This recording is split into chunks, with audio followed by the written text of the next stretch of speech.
بسم اللہ الرحمن الرحیم۔ قل هو اللہ احد، سورۃ الاخلاص یا سورۃ التوحید کا ترجمہ اور مختصر وضاحت۔ بنام خدائے رحمان رحیم۔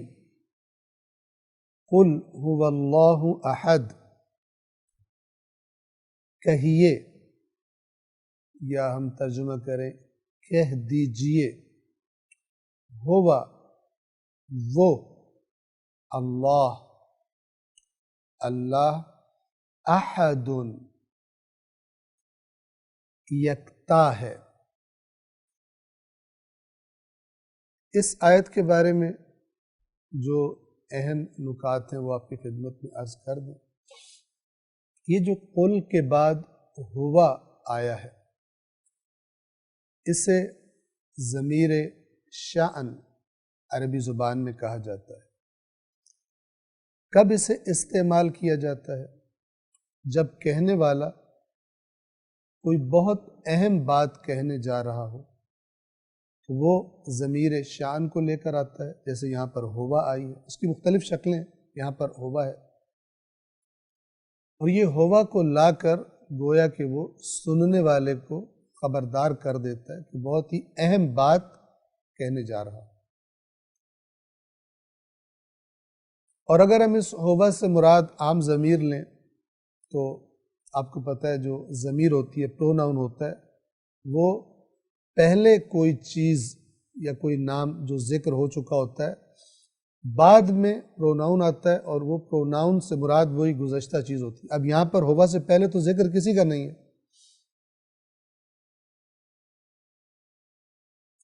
اس کی وجہ یہ ہے کہ اللہ تبارک و تعالی کیونکہ نظروں سے، بلکہ ہم یوں کہیں کہ انسان کے حواس سے غائب ہے، آنکھیں اسے دیکھ نہیں سکتی، آنکھوں کی پہنچ سے دور ہے، کانوں کی پہنچ سے دور ہے، لمس نہیں کر سکتے، سونگھ نہیں سکتے، چکھ نہیں سکتے،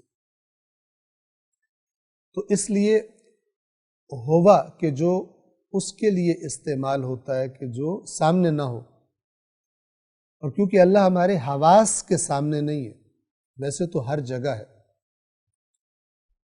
وَهُوَ مَعَكُمْ أَيْنَمَا كُنْتُمْ، اور وہ تمہارے ساتھ ہے جہاں بھی تم ہو، لیکن کیونکہ ہمارے حواس ظاہری حواس سے خمسہ کی پہنچ سے بہت دور ہے، اتنا دور کہ یہ حواس اس تک پہنچ ہی نہیں سکتے، لا تدرکہ الابصار، آنکھیں اسے درک نہیں کر سکتی، تو اس وجہ سے ہوا کے لفظ کو لایا گیا اشارہ کرنے کے لیے حواس سے اللہ کی ذات کی دوری کی طرف اشارہ کرنے کے لیے۔ تو بہرحال اس کو ہم ضمیر شان کہیں تو کیا معنی لیں گے؟ یہ ضمیر لا کر، یہ حرف لا کر اشارہ کیا جا رہا ہے کہ بہت ہی اہم بات آگے ہونے جا رہی ہے، اور یا ہوا کے ذریعے اشارہ کیا جا رہا ہے اللہ کی ذات اقدس کے ہمارے حواس سے دور اور ہمارے حواس سے چھپا ہوا ہونے کی وجہ سے، مخفی ہونے کی وجہ سے۔ لفظ احد فرق ہے واحد سے۔ بعض دفعہ ہم احد کا ترجمہ بھی اللہ ایک ہے کر دیتے، اور واحد کا ترجمہ بھی اللہ ایک ہے کر دیتے، بہت فرق احد اور واحد۔ سادہ لفظوں میں بتائیں تو واحد گنتی کا پہلا عدد ہے، اور اس کے بعد پھر دو، ایک کے بعد دو، پھر تین، پھر چار، پانچ، اور اسی طرح بڑھتا چلا جاتا ہے۔ مثال کے طور پر یہ ایک انگلی ہے تو میں کہوں گا کہ اگر کوئی پوچھے یہ کتنی ہے تو میں کہوں گا ایک، پھر اسی جیسی ایک اور آ جائے تو دو، ایک اور آ جائے تین۔ لیکن جب لفظ احد استعمال ہوتا ہے تو یہ کسی گنتی کا حصہ نہیں ہوتا، یہ ایسا ایک ہے جس کے بعد دوسرا کوئی نہیں، تیسرا چوتھا پانچواں سوال ہی پیدا نہیں ہوتا۔ تو فارسی زبان میں ایک لفظ استعمال کیا جاتا ہے جو ہم نے اردو میں بھی یہاں پہ ترجمہ میں استعمال ہوتا ہے، یکتا۔ یکتا یعنی بے مثل و بے نظیر، لیس کمثلہ شیء، جیسے قرآن مجید نے فرمایا۔ جو بھی ہم اپنے ذہن سے سوچ کر اس کی چیز بیان کر لیں، اللہ تعالیٰ فرماتا ہے سبحان اللہ عما یصفون، اللہ پاک ہے جو یہ لوگ اللہ کی صفات بیان کرتے اپنے پاس سے گھڑ کے، جیسے مشرک کیا کرتے تھے، اللہ کی بیٹیاں بنایا ہوا تھا مثلا فرشتوں کو۔ تو احد کا معنی ہے یکتا، اور یکتا کا معنی ہے جس کی کوئی مثل، جس کی کوئی نظیر، جس جیسا کوئی بھی نہیں ہوتا۔ ایسی ذات ہے کہ کوئی دوسری ذات اس کے ساتھ کسی قسم کی شباہت، برابری، ہمسری، کوئی موازنہ، کچھ بھی نہیں کیا جا سکتا۔ ایسا ایک ہے کہ جہاں اس کی گنتی ختم ہے، کوئی دوسرا نہیں ہے، کوئی تیسرا نہیں ہے جسے کہا جا سکے اس جیسا ہے، یا اس کی ذات میں سے کوئی اور ذات نکلی ہے کہ جو اس جیسی ہے۔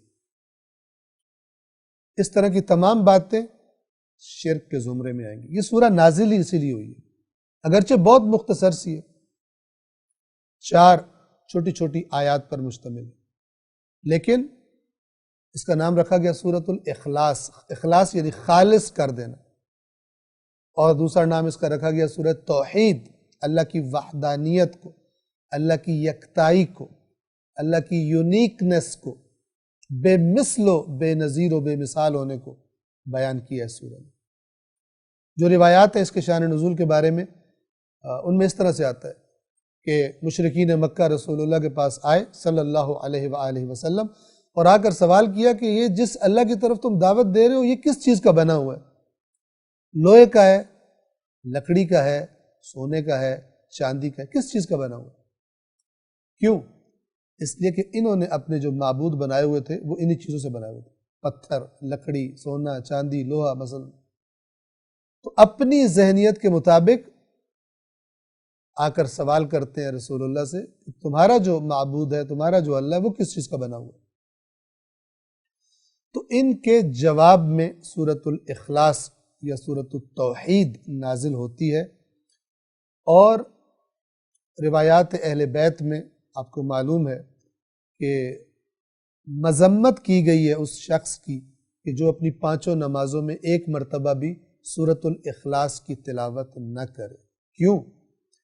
اس لیے کہ توحید کی طرف ہر وقت، ہر روز توجہ دلانا مقصود ہے، تاکہ کسی قسم کا شرک انسان کے ذہن میں داخل نہ ہو۔ سورۃ التوحید کو سمجھنا بہت ضروری ہے، سمجھے بغیر تو پھر کیا پتہ چلے گا؟ سمجھے بغیر پڑھنے سے جو اس سورہ کے نزول کا مقصد ہے وہ حاصل نہیں ہو سکتا۔ ہو سکتا ہے کوئی سورۃ توحید بھی پڑھتا ہو ہر روز اور شرک کا بھی شکار ہو، جیسا کہ ابھی ہم آپ کے سامنے بعض نکات کو بیان کریں گے بڑے سادہ لفظوں میں۔ بعض لوگ اگر قرآن کا سادہ ترجمہ، سمپل ٹرانسلیشن، جو آپ کسی شیعہ کا دیکھ لیں، کسی بریلوی کا دیکھ لیں، کسی دیوبندی کا دیکھ لیں، کسی سلفی کا، اہل حدیث کا دیکھ لیں، کسی کا بھی دیکھ لیں، وہی ٹرانسلیشن ہوگا۔ وہ ٹرانسلیشن بھی بیان کیا جائے تو اگر کسی بعض اوقات ایسے لوگ ہوتے ہیں جن کا عقیدہ جب انہیں اپنے عقیدے کے خلاف لگتا ہے تو کہتے ہیں آپ جی تفسیر بھی رائے کر رہے ہیں، کوئی معتبر تفسیر بتائیں۔ سبحان اللہ! قرآن مجید کا جو متن ہے، توجہ فرمائیے، جو اس متن سے آشنا ہیں، مانوس ہیں، وہ جانتے ہیں کہ قرآن کا متن ہی تفسیر والے کی جو ہیرا پھیری ہے اگر اس نے کی ہوئی ہے تو قرآن کا متن ہی آپ کو بتائے گا مفسر یہاں سے لائن سے اتر گیا، ٹریک سے اتر گیا، اپنے مسلک اور اپنے فرقے کی طرف گھما دیا قرآن کی آیت۔ اس کے لیے بھی بڑے ٹیکنیکل طریقے ہوتے ہیں، لیکن جس کو اللہ نے توفیق دی ہے کہ قرآن اور اہل بیت اطہار کی تعلیمات جو دین سیکھنے کے بارے میں انہوں نے بتائی تھی ان پر عمل کر کے اس نے پہلے اپنے دماغ کو قرآن کی آیات سے مانوس کیا ہے اور لوگوں کے چھوڑے ہوئے شوشوں کی زد میں نہیں آیا اور اللہ کی کتاب پر اعتماد کیا ہے اور اس کو اچھی طرح سے پڑھا ہے، اس کو پتہ چل جاتا ہے کہ کیا بات کہی جا رہی ہے، قرآن کیا کہہ رہا ہے، اور قرآن کی بات سے ہٹانے کے لیے کیا ہیرا پھیری اور کیا تعریف کی جا رہی ہے، کیا چکر چلایا جا رہا ہے۔ بعض لوگ کیا عرض کر رہے تھے ہم کہ بعض لوگ جب ان کی مرضی کے خلاف قرآن میں سے کوئی بات آئے کہتے ہیں یہ تفسیر بالرائے ہے، حالانکہ ان کو پتہ بھی نہیں ہوتا تفسیر بالرائے کسے کہتے ہیں، ترجمے کو تفسیر کہہ رہے ہوتے ہیں۔ توجہ کیجیے، بنام خدائے رحمان رحیم، قل هو اللہ احد، کہہ دیجئے، کہیے وہ اللہ یکتا ہے، بے مثل و بے نظیر ہے، بے مثال ہے۔ صدق اللہ العلی العظیم۔